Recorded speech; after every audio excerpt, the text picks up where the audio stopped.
చేస్తున్నావా లేదా? ఈరోజు ఇర్మియా గ్రంథం 36వ అధ్యాయాన్ని మనం ధ్యానం చేసుకుందాం. ఇర్మియా గ్రంథం 36వ అధ్యాయాన్ని మనం ధ్యానం చేసుకున్నప్పుడు ఇర్మియా గ్రంథం 36వ అధ్యాయం 1 నుంచి 8 వచనాలు ఇర్మియా భక్తునికి మరలా దేవుడు ప్రత్యక్షమయ్యాడు. దేవుని యొక్క వాక్కు ప్రత్యక్షమై ఇర్మియా అనేటువంటి దైవజనుడితో దేవుడు ఏం చెప్తున్నాడంటే, నేను నీతో నిన్ను దర్శించి నేను నీతో మాట్లాడినప్పటి నుంచి నేటి వరకు ఏమైతే నీతో మాట్లాడానో ఆ మాటలన్నిటినీ, ఆ ప్రవచనాలన్నిటినీ, ఆ దర్శనాలన్నిటినీ కూడా ఒక గ్రంథ రూపంలో రాయుము అని చెప్పాడు. నా మాట మీకు అర్థమవుతుందా? ఎందుకంటే ఇర్మియా భక్తుణ్ణి ఏం చేశారంట? బంధించి చెరసాల్లో వేశారు. ఇప్పుడు ఈయన దేవుని యొక్క వాక్యాన్ని ప్రకటించడానికి కానీ, దేవుని యొక్క మందిరానికి వెళ్ళడానికి కానీ, ప్రజల మధ్యలోనికి వెళ్ళడానికి అవకాశం లేదు. దేవుని యొక్క వాక్యాన్ని ప్రకటిస్తున్నాడనే కారణంతో ఇర్మియా భక్తుని బంధించి సిద్కియా అనేటువంటి రాజు ఏం చేశాడంటే చెరసాలలో ఉంచాడు. ఆయన చెరసాలలో ఇప్పటికీ 4 సంవత్సరాల నుంచి ఉంటున్నాడు. ఎన్ని సంవత్సరాల నుంచి ఉంటున్నాడు? ఇర్మియా భక్తుడు 4 సంవత్సరాలు చెరసాలలో ఉన్నాడు. ఇప్పుడు చెరసాలలో ఉన్నాడు. ఇప్పుడు దేవుని యొక్క వాక్యము లేక దేవుని యొక్క వాక్కు ప్రజలకు తెలియజేయాలి. అందుకని దేవుడు ఇర్మియాకు మరలా ప్రత్యక్షమై అంటున్నాడు, నేను నీకు ప్రత్యక్షమై నిన్ను దర్శించినప్పటి నుంచి నీకు ఏ మాటలైతే నేను సెలవిచ్చానో నేటి వరకు నీకు ఏ దర్శనాల ద్వారా మాట్లాడి ఏ ప్రవచనాలైతే నేను నీకు అనుగ్రహించానో వాటన్నిటినీ కూడా ఒక పుస్తకంలో రాయుము అని అన్నాడు. అప్పుడు ఇర్మియా ఏం చేశాడంటే తన స్నేహితుడైనటువంటి బారూకు అనే వ్యక్తిని పిలిచాడు. ఈ బారూకు అనే వ్యక్తి ఇర్మియాకు స్నేహితుడు అనమాట. అంతేకాదు లేఖికుడు అని కూడా రాయబడింది. అంటే ఇర్మియా భక్తుడు చెబుతూ ఉండగా ఆ మాటల్ని గ్రంథ రూపంలో రాసినటువంటి వాడు బారూకు. బారూకు అనే పేరుకి అర్థం ఏంటంటే యెహోవా చేత దీవెన నొందినవాడు అని అర్థం. ఎందుకంటే ఇర్మియా ప్రవక్త యొక్క మాటలకు ఎవరు లోబడ్డాడంట? బారూకు లోబడ్డాడు. విసుగు చెందకుండా ఆయన ఏం చేశాడంటే ఇర్మియా ప్రవక్త చెప్పినటువంటి మాటలన్నింటినీ కూడా గ్రంథంలో రాశాడు. ఎందుకు దేవుడు ఈ మాటలన్నింటినీ గ్రంథ రూపంలో రాయమని చెప్పాడు? ఎందుకు రాయమని చెప్పాడు? సరే చదవండి 36వ అధ్యాయం 1-2 వచనాలు. యూదారాజైన యోషియా కుమారుడగు యెహోయాకీము 4వ సంవత్సరమున యెహోవా వాక్కు ఇర్మియాకు ప్రత్యక్షమై ఇలాగు సెలవిచ్చెను, నీవు పుస్తకపు చుట్ట తీసుకొని నేను నీతో మాట్లాడిన దినము మొదలుకొని అనగా యోషియా కాలము మొదలుకొని నేటి వరకు ఇశ్రాయేలు వారిని గూర్చియు యూదా వారిని గూర్చియు సమస్త జనములను గూర్చియు నేను నీతో చెప్పిన మాటలన్నింటినీ దానిలో వ్రాయుము. ఎందుకు రాయమంటున్నాడు? 3వ వచనం, నేను యూదా వారికి చేయనుద్దేశించిన కీడంతటిని గూర్చి వారు విని నేను వారి దోషమును వారి పాపమును క్షమించినట్లు తమ దుర్మార్గతను విడిచి పశ్చాత్తాపపడుదురేమో. తమ దుర్మార్గతను విడిచి పశ్చాత్తాపపడుదురేమో. అంటే దేవుని యొక్క ఆశ ఏంటంటే దేవుడు ఎప్పుడు కూడా తన ప్రజలను శిక్షించాలని కోరుకోడు. దేవుడు ఎప్పుడు కూడా తన యొక్క బిడల మీద తన యొక్క ఉగ్రతను తన యొక్క కోపాగ్నిని కుమ్మరించాలని కోరుకోడు. దేవుడు ఎప్పుడు కూడా వారిని క్షమించాలని ఎదురు చూస్తూ ఉంటాడు. దేవుడు ఎప్పుడు కూడా వారిని రక్షించాలని ఎదురు చూస్తూ ఉంటాడు. ఇప్పుడు ఇర్మియా భక్తుడు దాదాపుగా 20 సంవత్సరాల నుంచి దేవుని యొక్క వాక్యాన్ని ప్రకటిస్తూ ఉన్నాడు. ఎన్ని సంవత్సరాల నుంచి అంట? యోషియా రాజు మొదలుకొని ఇప్పుడు పరిపాలిస్తున్నటువంటి యెహోయాకీం అనేటువంటి రాజు వరకు కూడా 20 సంవత్సరాలు ఇర్మియా భక్తుడు ఆ యూదా ప్రజలకు దేవుని యొక్క వాక్యాన్ని ప్రకటిస్తూ ఉన్నాడు. ఈ 20 సంవత్సరాల కాలంలో ఒక వ్యక్తి కానీ, ఒక యాజకుడు కానీ, ఒక అధికారి కానీ, రాజు కానీ దేవుని యొక్క వాక్యాన్ని విని లేక ఇర్మియా ప్రవక్త చెప్పేటటువంటి ఆ మాటలు విని ఆ వాక్యానికి విధేయత చూపించి పశ్చాత్తాపపడి దేవుని యొక్క సన్నిధిలో తను సరి చేసుకున్నవాడు ఒక్కడు కూడా లేడు. అయితే దేవుడు ఎంత ప్రేమ కలిగిన వాడు, దేవుడు ఎంత దీర్ఘశాంతం కలిగిన వాడో, దేవుడు ఎంత కనికరం కలిగిన వాడో ఇక్కడ మనకు కనిపిస్తూ ఉంది. ఇప్పుడు ఇర్మియా భక్తుడు దేవుని యొక్క వాక్యాన్ని చెప్తున్నాడని చెప్పి ఆయన బంధించి ఏం చేశారంటే ఆయన చెరసాల్లో వేశారు. ఆయన చెరసాల్లో వేశారు. అయినప్పటికీ కూడా దేవుడు తన ప్రజలను ప్రేమిస్తూ ఉన్నాడు కాబట్టి దేవుడు తన ప్రజల పట్ల ఆ కృపను కుమ్మరించాలని వారిని క్షమించాలని ఆశపడి దేవుడు అన్నాడు, ఇప్పుడు నువ్వు ప్రకటించడానికి అవకాశం లేదు కాబట్టి నేను నీతో చెప్పిన మాటలన్నింటినీ కూడా ఒక గ్రంథ రూపంలో రాయుము అని అంటున్నాడు. ఎందుకు దేవుడు వాటన్నిటినీ కూడా ఒక గ్రంథ రూపంలో రాయమని చెప్పాడు అంటే, ఈ గ్రంథ రూపంలో రాయబడినటువంటి మాటలను ఈ బారూక్ అనే ఒక వ్యక్తి వెళ్ళి దేవుని యొక్క మందిరంలో ఈ ప్రజలందరికీ కూడా ప్రకటించాలి. వారందరికీ చదివి వినిపిస్తూ ఉన్నప్పుడు ఆ ప్రజలు మరలా దేవుని వైపు తిరుగుతారేమో. ఆ ప్రజలందరూ కూడా ఈ మాటలు మరలా విన్నప్పుడు తమ యొక్క దోషాన్ని, తమ యొక్క పాపాన్ని ఒప్పుకొని వారు దేవుని వైపు తిరుగుతారేమో, ఆ పాపం విషయంలో పశ్చాత్తాపడతారేమో అని దేవుడు ఆశపడి, ఒకవేళ పశ్చాత్తాపడితే దేవుడు వారిని క్షమించి వారి మీద ఉన్నటువంటి శిక్షను తొలగిద్దామని చెప్పి దేవుడు మరలా ఏం చేశాడంటే రెండవసారి ఒక గ్రంథ రూపంలో వారికి దేవుని యొక్క వాక్యాన్ని ప్రకటించమని చెప్పాడు. అమ్మ జాగ్రత్తగా వినండి. దేవుడు ఎంత దీర్ఘశాంతం కలిగిన వాడు, దేవుడు ఎంత ప్రేమ కలిగిన వాడు. అందుకే మరలా రెండవసారి వారికి దేవుని యొక్క వాక్యాన్ని చెప్పమని చెప్తా ఉన్నాడు. అందుకని ఇశ్రాయేలు ప్రజలకు కూడా దేవుడు ద్వితీయోపదేశ ఖండాన్ని మోషే అనేటటువంటి ప్రవక్త ద్వారా వినిపించాడు. ఎందుకని ఒకసారి కాకపోతే రెండవసారైనా వాక్యాన్ని విని మారు మనసు పొందుతారేమో, సరి చేసుకుంటారేమో అని. ఈరోజు ఇక్కడ కూర్చున్నటువంటి నీవు కూడా దేవుడు ఒక వాక్యాన్ని మరలా నీకు వినిపిస్తున్నాడంటే ఆ వాక్యాన్ని ఎందుకు వినిపిస్తున్నాడో తెలుసా? ఆ వాక్యాన్ని వినేటటువంటి నీవు ఆ విషయంలో నీవు పశ్చాత్తాపడలేదు, ఆ విషయంలో నువ్వు సరిచేయబడలేదు, ఆ విషయంలో నువ్వు మారు మనసు ఇంకా పొందలేదు. అందుకని దేవుడు నిన్ను క్షమించడానికి ఆయన ఇష్టపడుతూ ఆయన మరలా తన సందేశాన్ని నీకు తెలియజేస్తాడు. ఎందుకంటే మన దేవుడు క్షమించేటటువంటి దేవుడు. అందుకని కీర్తన గ్రంథం 86వ అధ్యాయంలో 5వ వచనంలో దావీదు మహారాజు అన్నాడు, ప్రభువా నీవు దయాళుడవు, క్షమించుటకు సిద్ధమైన మనస్సు కలిగిన వాడవు. బైబిల్ గ్రంథంలో మనకు కనిపించేటటువంటి దేవుడు క్షమించేటటువంటి మనస్సు కలిగిన వాడు. నెహెమ్యా గ్రంథం 9వ అధ్యాయం 17వ వచనంలో ప్రభువా నీవు క్షమించుటకు సిద్ధమైనటువంటి దేవుడు అని రాయబడింది. ఆయనకు క్షమించేటటువంటి మనస్సు ఉన్నది, ఆయన క్షమించేటటువంటి హృదయం ఉన్నది. అంతేకాదు ఆయన క్షమించేటటువంటి అర్హత ఉన్నది, ఆయన క్షమించేటువంటి అధికారము కూడా ఉన్నది. ఆయన క్షమించడానికి సిద్ధంగా ఉన్నాడు.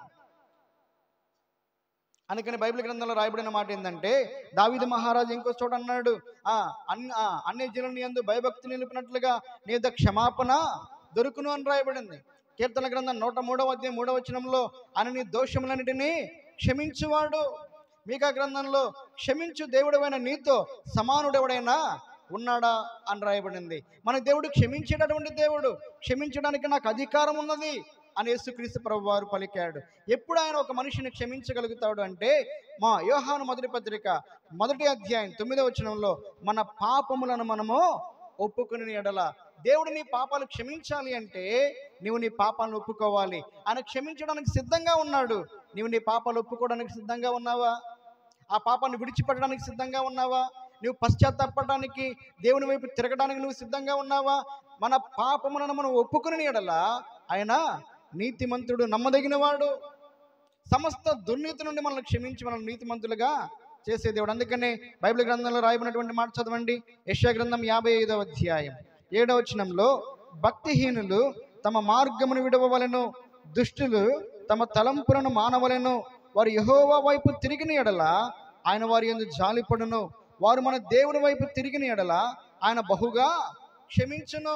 నీవు దేవుని వైపు తిరిగితే దేవుడు నిన్ను బహుగా క్షమిస్తాడు. కాబట్టి ఇప్పుడు ఇర్మియా ద్వారా దేవుడు మరలా ఆయన చెప్పినటువంటి దర్శనాలన్నింటినీ కూడా ఎందుకు ఒక గ్రంథ రూపంలో రాయమని చెప్పాడు, ఎందుకు వాటిని బారూకు ద్వారా యూదా ప్రజలకు మరలా వినిపించమని చెప్పాడంటే మరలా రెండవసారి విన్నప్పుడు వారు ఏమన్నా మారు మనసు పొందుతారేమో, వారు పశ్చాత్తాపడతారేమో, వారి యొక్క పాపాన్ని, దోషాన్ని వారు దేవుని సన్నిధిలో ఒప్పుకొని పశ్చాత్తాపడి ఆయన వైపు తిరుగుతారేమోనని చెప్పి దేవుడు మరలా ఏం చేశాడు తెలుసా?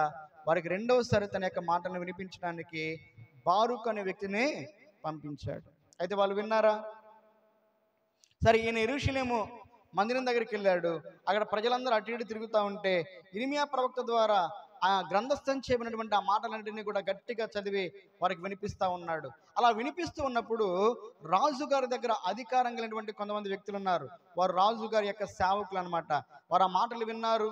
వారు భయపడి వాళ్ళు ఏం చెప్పారంటే, బారూకు నువ్వు ఇక్కడ చెప్పావు కదా, సరే నువ్వు మరలా అంతఃపురం దగ్గరికి రా, అవి మాకు వినిపించు అని చెప్పినప్పుడు ఈ బారూక్ ఏం చేశాడంటే రాజుగారి యొక్క అంతఃపురంలోకి వెళ్ళాడు. రాజుగారి యొక్క సేవకులకు ఆ గ్రంథంలో ఉన్నటువంటి మాటలు వినిపించాడు చదివి. అప్పుడు వాళ్ళు భయపడ్డారు.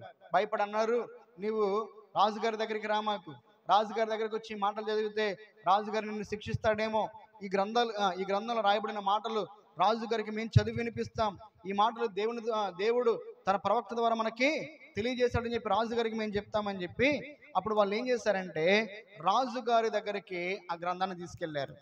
ఆ రాజుగారి పేరు ఏంటంటే యెహోయాకీము. చెప్పండి, యెహోయాకీము. ఈయన యోషియా అనేటటువంటి రాజుగారి కుమారుడు. ఈ యెహోయాకీము అనేటువంటి రాజుగారు శీతాకాలం వేళ చలిమంట కాగుతూ ఉన్నాడు. ఆ కుంపట్లో మంట మండుతూ ఉంటే చలి కాగుతూ ఉన్నాడు. అతని సేవకులు ఆయన దగ్గరికి వచ్చాయా, బారూక్ అనేటటువంటి వ్యక్తి ఒక గ్రంథాన్ని మనకి ఇచ్చాడంటే ఆ గ్రంథంలో ఉన్నటువంటి మాటలు చదవమన్నాడు. ఆ సేవకుడు ఆ మాటలు చదువుతూ ఉండగా 3-4 పేజీలు చదివాడు. ఇప్పుడు రాజుగారు కోప్పడ్డాడు, ఆ గ్రంథాన్ని లాక్కున్నాడు. తన చేతుల కత్తి ఉంటే ఆ కత్తితో ఆ గ్రంథాన్ని బాగా ముక్కలుగా కోసేశాడు. ఆ గ్రంథాన్ని తీసుకువెళ్ళి ఆ కుంపటిలో వేసాడు. ఆ కుంపట్లో వేసినప్పుడు ఆ గ్రంథం అంతా తగలబడిపోతా ఉంది. ఆ పక్కన ఉన్నటువంటి సేవకులు, రాజా ఆ గ్రంథాన్ని కాల్చివేయద్దయ్యా, అవి దేవుని మాటలయ్యా, ఇర్మియా ప్రవక్త ద్వారా దేవుడు మనకి తెలియజేసినటువంటి సందేశమయ్యా, ఆ మాటలు కాల్చేయొద్దంటే వారి మాట లక్ష్య పెట్టలేదంట. రెండోది ఏంటంటే ఈ రాజుగారు ఇది దేవుని మాట, ఇది దేవుడు నాకు తెలియజేసినటువంటి సందేశమని ఆ సందేశాన్ని విని తాను పశ్చాత్తాపడలేదు, తాను దేవుని సన్నిధిలో కన్నీరు గార్చలేదు, తన వస్త్రాలు చింపుకోలేదు, దేవుని యొక్క వాక్యానికి భయపడకపోగా గ్రంథాన్ని కోసాడు. ఆ గ్రంథాన్ని తీసుకెళ్లి అగ్నిలో కాల్చేశాడు. తద్వారా దేవుని తీర్పు ఎవరి మీదకి వచ్చిందంటే ఈ రాజుగారి మీదకి వచ్చింది. చదవండి, ఇర్మియా గ్రంథం 36వ అధ్యాయం 30వ వచనం చదవండి. అందుచేతను యూదారాజైన యెహోయాకీమును గూర్చి యెహోవా ఈ మాట సెలవిచ్చుచున్నాడు, దావీదు యొక్క సింహాసనము మీద ఆసీనుడగుటకు అతనికి ఎవడును లేకపోవును, అతని శవము పగలు ఎండపాలు రాత్రి మంచు పాలగును, నేను వారి దోషమును బట్టి అతనిని, అతని సంతతిని, అతని సేవకులను శిక్షించుచున్నాను. దేవుడు ప్రేమతో మరలా తన ప్రజలకు తన సందేశాన్ని తెలియజేసినప్పుడు సామాన్యమైనటువంటి ప్రజలు ఆ వాక్యానికి లోపడాల. అందుకే నేను మరలా చెప్తున్నాను, ఇంతకు ముందు అధ్యాయంలో రేకాబీలు దేవుని తమ తండ్రి మాటకు విధేయత చూపించారు. ఇప్పుడు దేవుడు మరలా రెండవసారి ఏం చేశాడంట, ఆ ప్రజలకి రాజుగారికి తన సందేశాన్ని పంపించాడు. సామాన్యమైనటువంటి ప్రజలు ఆ మాటలకు విధేయత చూపించలా, వారు పశ్చాత్తాపడల. రాజుగారు కూడా ఆ వాక్యాన్ని విన్నాడు కానీ ఆయన మనసు మార్చుకోలేదు. మనసు మార్చుకోకపోగా గ్రంథాన్ని ఏం చేశాడంటే అగ్నిలో కాల్చేస్తాడు. ఇప్పుడు దేవుని యొక్క తీర్పు రాజుగారి మీదకి, అతనికి సంతానం మీదకి, ఆ యెరూషలేములో ఉన్న ప్రజల మీదకి వచ్చేసింది. ఇర్మియా భక్తుడు మరలా సెలవిస్తా ఉన్నాడు. దేవుని యొక్క ఆత్మచేత ఇర్మియా భక్తుడు ఏం చెప్తున్నాడంటే యెహోయాకీము రాజుగారి గురించి దేవుడు ఇట్లా చెప్తా ఉన్నాడు. అతడు ఎలా చనిపోతాడంటే, అతడు చనిపోయినప్పుడంట అతని యొక్క శవము పగలు ఎండకును రాత్రి వానకును తడిచి ఆ రోడ్డు మీద ఒక గాడిదని ఎలాగైతే ఈడ్చి పడేస్తారో ఆ విధంగా చనిపోయి ఆ విధంగా ఈడ్చివేయబడతాడు. చదవండి అన్నమాట.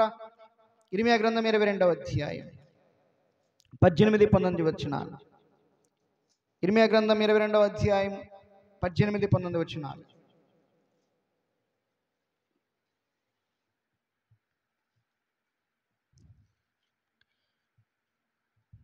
ఇర్మియా గ్రంథం 22వ అధ్యాయం 18-19 వచనాలు. కావున యోషియా కుమారుడగు యెహోయాకీము యూదారాజును గుర్చి యెహోవా ఇలాగ సెలవిచ్చుచున్నాడు, జనులు అయ్యో నా సహోదరుడా, అయ్యో నా సహోదరి అని అతని గూర్చి అంగలార్చరు. అయ్యో నా ఏలినవాడా, అయ్యో శోభావంతుడా అని అతని కొరకు అంగలార్చరు. అతడు యెరూషలేము గుమ్మముల అవతలకి ఏడవబడి పారవేయబడి గాడిద పాతి పెట్టబడు రీతిగా పాతి పెట్టబడును.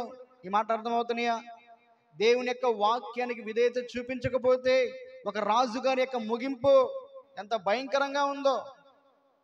ఒక సామాన్యమైనటువంటి వ్యక్తి చనిపోయిన అతన్ని ఏం చేస్తారంట, పాతి పెడతారు. అర్థమైందా? కానీ ఒక రాజుగారు అతడు చనిపోయిన తర్వాత పారవేయబడి ఏడ్వబడ్డాడంట గాడిద చనిపోయిన. అతను మాత్రమే కదా, అతని తర్వాత ఎవడు కూడా అతని యొక్క సంతానం సింహాసనం మీద రాజుగా ఉండడానికి దేవుడు అవకాశం ఇవ్వల. అతని యొక్క వంశమంతా కూడా నశించిపోయింది. యెహోయాకీము రాజు దేవుని యొక్క వాక్యానికి అవిధేయత చూపించినటువంటి కారణాన్ని బట్టి ఆయన భయంకరమైనటువంటి దేవుని యొక్క శిక్షను పొందుకున్నాడు. అయితే బైబిల్ గ్రంథంలో మరి ఒక రాజు ఉన్నాడు, ఆయన పేరు యోషియా. చెప్పండి, ఆయన పేరు ఏం పేరు? ఈయన తండ్రి గారే, యెహోయాకీము తండ్రే. ఆ యోషియా అనేటువంటి రాజు 8 సంవత్సరాల వయసులో రాజు అయ్యాడు. ఆ 8 సంవత్సరాల వయసులో రాజు అయ్యాడు. 18 సంవత్సరాల వయసులో దేవుడు అతని హృదయంలో ఒక ఆలోచన కలుగజేశాడు. అప్పటికే దేవుని యొక్క మందిరం పాడైపోయింది. దేవుని యొక్క మందిరం పాడైపోయి ఉంటే ఆయన తన యొక్క ప్రధానమంత్రి ఒక ఆయన ఉన్నాడు. ఆ ప్రధానమంత్రికి, అలాగే ప్రధాన యాజకుడి పేరు హిల్కియా, ప్రధానమంత్రి పేరు షాఫాన్. వారికి ఏం చెప్పాడంటే, మీరు వెళ్ళి ఆ దేవుని యొక్క మందిరాన్ని బాగు చేయండి అని చెప్పాడు. వాళ్ళు వెళ్ళారు. వారు దేవుని యొక్క మందిరాన్ని బాగు చేస్తూ ఉన్నారు. ఆ దేవుని యొక్క మందిరాన్ని బాగు చేస్తూ ఉండగా దేవుని మందిరపు బలిపీఠం దగ్గర వారికి ఒక గ్రంథం దొరికింది. ఆ గ్రంథం దొరికిందని హిల్కియా అనేటువంటి ప్రధాన యాజకుడు ఆ రాజుగారి ప్రధానమంత్రి అయినటువంటి షాఫానికి ఇచ్చాడు. ఈ గ్రంథం దొరికింది, ఇది రాజుగారికి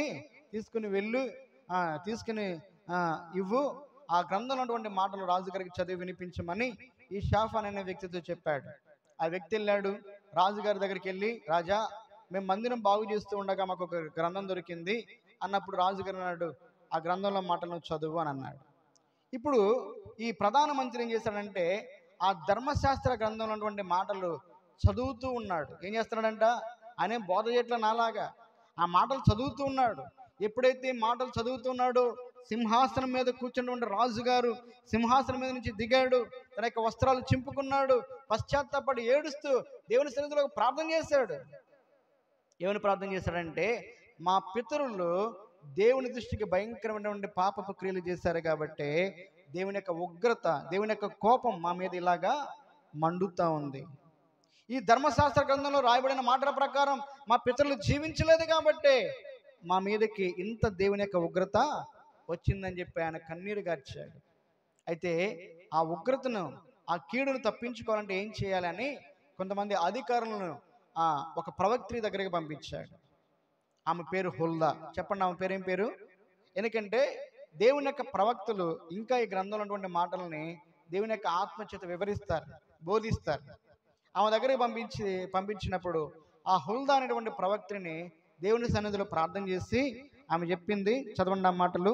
రాజుల 2వ గ్రంథం 22వ అధ్యాయం 19వ వచనం లేదా 18-19 వచనాలు. యెహోవా యొద్ద విచారణ చేయుటకై మిమ్మును పంపిన యూదారాజుకు ఈ మాట తెలియపరచుడి. ఇశ్రాయేలు దేవుడైన యెహోవా సెలవిచ్చినదేమనగా, ఈ స్థలము పాడగుననియు దాని కాపురస్తులు దూషణాస్పదులగుదురనియు నేను చెప్పిన మాటలను నీవు ఆలకించి మెత్తని మనస్సు కలిగి యెహోవా సన్నిధిని దీనత్వము ధరించి నీ బట్టలు చింపుకొని నా సన్నిధిని కన్నీళ్లు రాల్చితివి గనుక నీవు చేయు మనవిని నేను అంగీకరించి ఉన్నాను. ఒక రాజేమో దేవుని యొక్క గ్రంథంలో రాయబడినటువంటి మాటలు చదివినప్పుడు కోపడ్డాడు, హృదయాన్ని కఠినపరుచుకున్నాడు, గ్రంథాన్ని ముక్కలుగా కోసాడు, గ్రంథాన్ని తీసుకెళ్ళి అగ్నిలో పడవేశాడు. బ్రతుకు మార్చుకోవడానికి ఇష్టపడలా, ఆ మాటలకు లోబడ్డానికైనా ఇష్టపడలేదు. కానీ యోషియా అనేటటువంటి రాజు ఆ చినిగిపోయినటువంటి ఆ ధర్మశాస్త్రపు గ్రంథం దొరికినప్పుడు, ఆ పాతదైనటువంటి ధర్మశాస్త్ర గ్రంథం దొరికినప్పుడు ఆ గ్రంథంలో మాటలు చదువుతూ ఉండగా ఆయన విన్నప్పుడు వెంటనే ఆ మాటలకు ఏం చేశాడంట, లోబడ్డాడు, విధేయత చూపించాడు, ఆ వాక్యాన్ని అంగీకరించాడు. జాగ్రత్తగానండి, మన బైబిల్ పాతదైపోవచ్చు, మన బైబిల్ చినిగిపోవచ్చు, మన బైబిల్ అగ్నిలో కాల్చిపడేయచ్చు, కానీ దేవుని యొక్క వాక్యాన్ని ఎవరు కూడా కాల్చలేరు. ఎందుకంటే వాక్యం సజీవమైనది. వాక్యము మనుషులకు ఆత్మలు రక్షించే శక్తి కలిగినది. ఈ రాజుగారు దేవుని యొక్క మాటలు విన్నప్పుడు తన హృదయాన్ని మెత్తన చేసుకున్నాడంట. ఈరోజు నువ్వు దేవుని యొక్క వాక్యాన్ని వింటూ ఉండగా నీ హృదయాన్ని కఠినపరుచుకుంటున్నావా, లేక నీ హృదయాన్ని మెత్తన చేసుకుంటున్నావా? దేవుని యొక్క వాక్యాన్ని సాత్వికంతో అంగీకరిస్తా ఉన్నావా, లేక వాక్యాన్ని తృణీకరిస్తా ఉన్నావా? ఆ వాక్యానికి లోబడి నిన్ను నువ్వు సరి చేసుకుంటా ఉన్నావా, లేక వీళ్ళు ఎప్పుడు ఏమైనా చెప్తారని అని చెప్పి నీ హృదయాన్ని కఠినపరుచుకొని అలాగే పాత జీవితంలో నువ్వు కొనసాగుతావా? పశ్చాత్తాపడి హృదయాన్ని లోపరుచుకుని వాక్యం ద్వారా తమను తాము సరి చేసుకుంటే ఏం జరిగిద్దంటే, యోషియా రాజుతో ఆ ప్రవక్తని చెప్తుంది, నువ్వు దేవుని యొక్క వాక్యానికి లోబడ్డావు, నీ హృదయాన్ని మెత్తన చేసుకున్నావు, దేవుని సన్నిధిలో మోకరించావు, కన్నీళ్లు రాల్చావు, నువ్వు కన్నీళ్లు రాల్చి ప్రార్థన చేస్తావు కాబట్టి దేవుడు నీ మనవిని అంగీకరించాడు. కాబట్టి నీ కాలంలో దేవుని యొక్క ఉగ్రత రాదు. దేవుడు నిన్ను నెమ్మదిగా నీ పితరుల దగ్గరకు చేరుస్తాడని చెప్పి యోషియాను గురించి దేవుడు క్షేమకరమైనటువంటి సంగతిని తెలియజేశాడు. కాబట్టి దేవుని యొక్క వాక్యానికి లోబడినటువంటి యోషియా రాజు దేవుని యొక్క శిక్ష నుంచి తప్పించుకోబడ్డాడు. సమాధానకరమైనటువంటి నెమ్మది కలిగినటువంటి దేవుని కృపను పొందుకున్నాడు. అతని కాలంలో ప్రజలందరూ కూడా మరలా దేవుని వైపు తిరిగారు. గొప్ప ఉజ్జీవం అక్కడ రగిలింది. అలాగే యెహోయాకీము అనేటువంటి రాజు దేవుని యొక్క వాక్యానికి అవిధేయత చూపించాడు కాబట్టి భయంకరమైనటువంటి చావు అతను చనిపోయాడు. అతని ముగింపు చాలా భయంకరం. అతని కాలంలో అతని సంతతి వారు అలాగే ఆ కాలంలో ఆ యెరూషలేం పట్టణస్థులు ఘోరమైనటువంటి దేవుని యొక్క శిక్షకు పాత్రులయ్యారు. ఇప్పుడు జాగ్రత్తగా వినండి, మన ఆశీర్వాదము లేక శాపం అది మన చేతుల్లోనే ఉంది. క్షేమము లేక కీడు అనేది మన చేతుల్లోనే ఉంది. నువ్వు దేవుని యొక్క సేవకుని యొక్క మాటలకు దేవుని యొక్క వాక్యానికి లోబడి నువ్వు సరి చేసుకుంటే దేవుడు నీకు క్షేమాన్ని ఆశీర్వాదాన్ని కలుగజేస్తాడు. దేవుడు అటువంటి కృప మనకందరికీ దయచేయను గాక. మోకరించండి, ప్రార్థన చేసుకుందాం. అందరూ మోకరించినట్లయితే ప్రార్థన చేసుకుందాం. ఒక చిన్న ప్రార్థన.